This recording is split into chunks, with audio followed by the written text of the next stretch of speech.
লন্ডনে ডক্টর ইউনূস তারেক রহমানের বৈঠক নিয়ে প্রতিক্রিয়া জানিয়েছে বিভিন্ন রাজনৈতিক দল। ফেব্রুয়ারির মাঝামাঝিতে নির্বাচনের বিষয়ে ঐকমত্য হওয়ায় সন্তুষ্ট বিএনপি। তাদের দাবি, সব অনিশ্চয়তা কাটিয়ে এই বৈঠক ঐক্যের প্রতীকে পরিণত হয়েছে।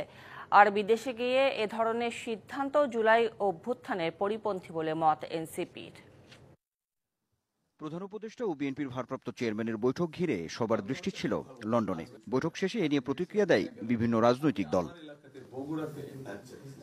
বৈঠকটি ফলপ্রসূ হয়েছে উল্লেখ করে বিএনপি মহাসচিব মির্জা ফখরুল ইসলাম আলমগীর বলেন, দ্রুতই সকল অনিশ্চয়তা কেটে যাবে।